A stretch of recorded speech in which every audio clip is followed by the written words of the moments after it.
नमस्कार। Online class में आपका स्वागत है। तो अपने केमिस्ट्री क्लास चल रही है और जो टॉपिक अपने चल रहा था कोलाइड विलयन बनाने की विधियाँ। टॉपिक चल रहा था अपने जो कल कंप्लीट किया था वो था कोलाइड बनाने की विधियाँ। दो विधियाँ बताई थी। नंबर ए विधि परिक्षेपण विधि, नंबर बी विधि संघनन विधि। नंबर ए कौन सी? परिक्षेपण विधि, नंबर बी संघनन विधि। वहीं पर अपने छोड़ा था, यहीं से अपने दोबारा शुरू करते हैं। तो परिक्षेपण विधियां दो प्रकार की होती है। नंबर वन यांत्रिक वितरण विधि। पहली विधि कौन सी है? यांत्रिक वितरण विधि।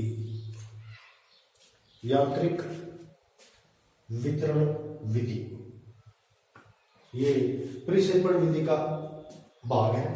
परिक्षेपण विधि दो प्रकार की होती हैं, यांत्रिक वितरण विधि और विद्युत अपवन विधि, जो आगे हमें पता है। तो यांत्रिक वितरण विधि में एक विशेष प्रकार की चक्की होती है, एक विशेष प्रकार की चक्की होती है जिसे कोलाइड चक्की कहते हैं। इस चक्की में जिस कोलाइड यानी जिसका कोलाइड विलयन बनाना होता है, इसका निलंबन विलयन इसमें डालते हैं।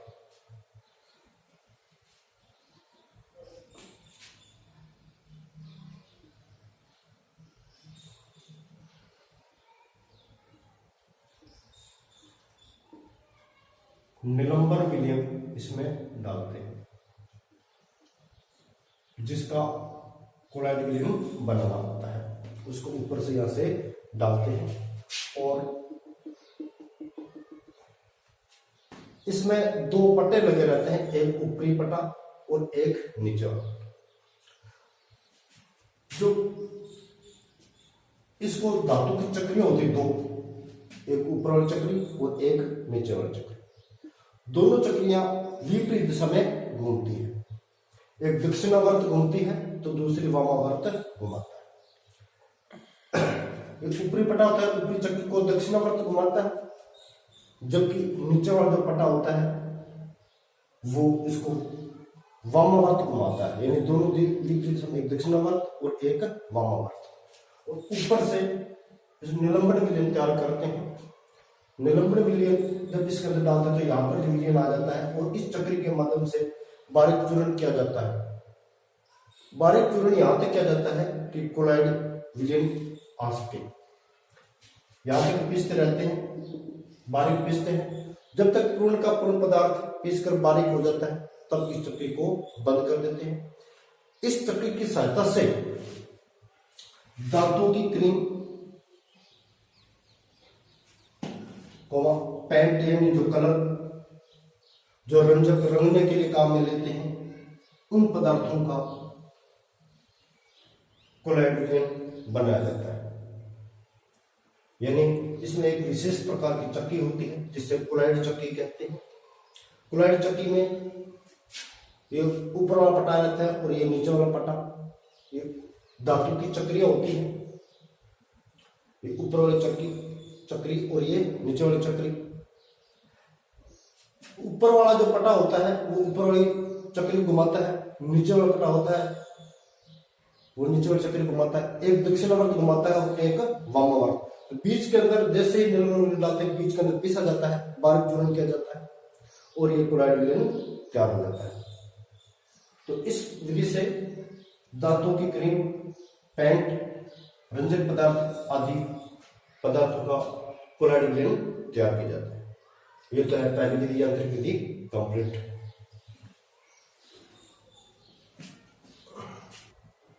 हाँ, दूसरी विधि लेते हैं विद्युत परिक्षेपण विधि। विद्युत परिक्षेपण, विद्युत का अर्थ होता है विद्युत धारा प्रवाहित करना। इसका एक नाम हुआ है ब्रेडिन आर्क विधि। इसे क्या कहते हैं? ब्रेडिन आर्क विधि। इसे कहते हैं ब्रेडिन आर्क विधि। ये दूसरी तुलना में मोस्ट विधि है क्योंकि यह विधि बोर्ड में आई हुई है। जिस धातु का कोलाइड विलयन बनाना होता है उस विलयन को इस छोटे से पात्र में लेते हैं और इसमें जल डालते हैं। इसमें जल डालते हैं। एक विशेष प्रकार का इलेक्ट्रोड लगे रहते हैं जिसे आर्क भी कहते हैं। जिसे क्या कहते हैं? आर्क। जिसे क्या कहते हैं? आर्क कहते हैं। इसमें करंट होता है, स्प्रिंग सी रहती है बीच के अंदर। एक कैथोड का कार्य करता है जबकि दूसरा एनोड का कार्य करता है। एक कैथोड का कार्य करता है जबकि दूसरा एनोड का कार्य करता है। एनोड हमेशा धनायन होता है और कैथोड हमेशा ऋणायन होता है। और इसके चारों ओर एक विशेष पात्र धातु लगा रहता है जिसमें बर्फ भरी रहती है। क्या लगाते हैं? इसके अंदर बर्फ लगाते हैं, बर्फ के टुकड़े लगाते हैं बीच के अंदर, और इसमें धातु रहती है और थोड़ी मात्रा में इसमें जल डालते हैं। जैसे ही विद्युत शुरू करते हैं, जैसे इसमें विद्युत शुरू करते हैं, उसमें धारा प्रवाहित होती है और अपघटन होता है। अपघटन होने पर जो धातु होती है, धातु के ऊपर हमेशा पॉजिटिव होता है, वो कैथोड की तरफ जाती है, और इसके ऊपर जो ऋणायन होता है और वो हमेशा एनोड की तरफ गमन करता है। विद्युत धारा प्रवाहित होती है, करंट पास होता है, इसीलिए इसका नाम ब्रेडिंग आर्क विधि पड़ा है। इस विधि से गोल्ड का सोल या सोना, सिल्वर का सोल, कॉपर का सोल, प्लेटिनम धातु का सोल इस विधि से ही बना जाता है। क्योंकि इस विधि की धारा प्राप्त करते हैं एकदम बिल्कुल शुद्ध धातु प्राप्त होती है।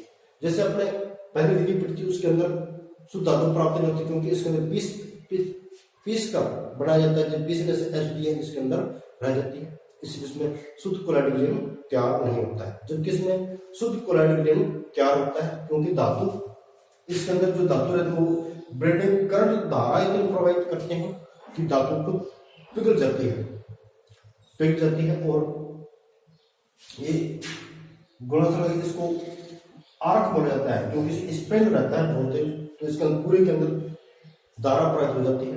धारा प्रवाहित होने पर धातु का अपघटन हो जाता है। शुद्ध धातु का जो सोल होता है, क्योंकि धातु के ऊपर दबाया रहता है, वो कैथोड की तरफ एक होता है और जिस तरह ऋण होता है वो इधर आ जाता है। इस विधि से शुद्ध विलयन प्राप्त करता है। कौन सा? कोलाइड विलयन।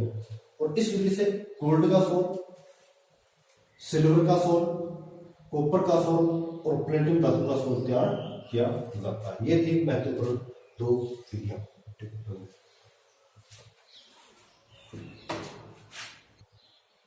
दूसरी विधि है नंबर बी, संगणन विधियां। संगणन विधियां कौन सी विधियां? संगणन विधियां। संगणन विधियां में सबसे पहले लेते हैं अपना अपचयन विधि। अपचयन विधि में यही होता है gold, Ag silver, Pt platinum धातु का सोल तैयार करते हैं। इन विधियों को रासायनिक विधि भी कहते हैं। इसमें समीकरण ध्यान रखने अपने। जैसे एग्जाम्पल लेते हैं, सिल्वर क्लोराइड का टैनिक अम्ल के साथ में गर्म करते हैं तब Ag का क्लोराइड विलयन क्या होता है। ठीक इसी प्रकार दूसरी है सिल्वर क्लोराइड में SnCl2 टिन क्लोराइड का विलयन डालते हैं तब Au का क्लोराइड विलयन बनता है। तो ये समीकरण अपने को लिख कर ध्यान रखना। इसमें एक मोस्ट बिंदु पूछा जाता है, कोशियस पर्पल क्या है? एग्जाम में पूछा गया था, कई बार एग्जाम पूछा गया था, कोशियस पर्पल क्या है? तो अपने गोल्ड का क्लोराइड बैंगनी रंग का होता है जिसे कोशियस पर्पल का, यानी गोल्ड धातु जो होती है उसका रंग बैंगनी होता है, क्लोराइड विलयन होता है, तो उसे कोशियस पर्पल कहा जाता है। कई बार एग्जाम में पूछा गया 1 नंबर का, कोशियस पर्पल क्या है? तो उसे कहते हैं गोल्ड धातु का क्लोराइड बैंगनी रंग का होता है, तो उसे कहते हैं कोशियस पर्पल। ये मोस्ट बिंदु है, विशेष ध्यान रखना, अपने अंडरलाइन करना है, इसको एग्जाम में हो जाता है कोशियस पर्पल। दूसरा बिंदु विधि लेते हैं अपने ऑक्सीकरण विधि। ऑक्सीकरण विधि से विक्रिया करवाते हैं। सल्फर का सोल आयोडीन का सोल इस विधि से तैयार किया जाता है, सोल यानी पोलैंड विधि। सल्फर का सोल, आयोडीन का सोल ऑक्सीकरण विधि से काम में लेते हैं।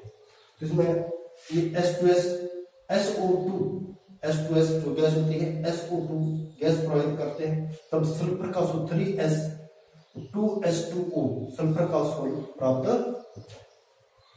ठीक इसी प्रकार हाइड्रोजन आयोडाइड के विलयन में आयोडीन क्लोराइड का, आयोडीन ऑक्साइड का विलयन डाला जाता है, तब इसमें आयोडीन का सोल प्राप्त होता है और 3H2O निकलते हैं। अपने को प्रश्न किस तरह से पूछे गए हैं पहले एग्जाम में? पहला प्रश्न तो ये पूछा गया है कोशिश पर्पल क्या है। दूसरी समीकरण पूछी गई है, ये इतनी समीकरण दे दी, निम्न समीकरण को पूर्ण कीजिए, ये पूछ सकते हैं। दूसरी बार ये समीकरण पूछ सकते हैं, ये समीकरण पूछ सकते हैं, निम्न समीकरण को पूर्ण कीजिए। ठीक है, ठीक है। हाँ, तीसरी विधि लेते हैं अपने उभय अपघटन विधि। उभय अपघटन विधि, इसमें रासायनिक समीकरण अपने को ध्यान में रखनी है। तो इस विधि से भी कैडमियम CD होता है, कैडमियम होता है, कैडमियम ऑक्साइड में H2S गैस प्रवाहित करते हैं, तब कैडमियम सल्फाइड का पोलैंड विलयन तैयार होता है। इसे कहते हैं कैडमियम सल्फाइड। इसे क्या कहते हैं? Cadmium sulphide. और ये होता है सिल्वर नाइट्रेट में KX होता है हैलोजन, क्लोरीन, ब्रोमीन, आयोडीन और फ्लोरीन, X होता है हैलोजन। जब इसकी सिल्वर नाइट्रेट के विलयन में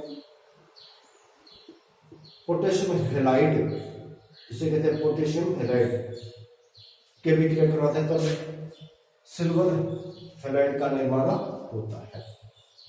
ये दोनों रासायनिक क्रिया है। समीकरण इतनी पूछ जाती है, इतनी समीकरण देते हैं, निम्न समीकरण को पूर्ण कीजिए, तो अपने को ध्यान रखना। चौथी विधि है जल अपघटन विधि। कौन सी है?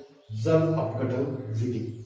इसके अंदर फेरिक क्लोराइड में जल प्रवाहित किया जाता है, तब लाल रंग का एक पोलैंड विलयन बनता है, जिसे कहते हैं फेरिक हाइड्रोक्साइड। क्या कहते हैं? Ferric hydroxide. और HCl का विलयन बनता। तो ये अपने समीकरण ध्यान में रखनी है।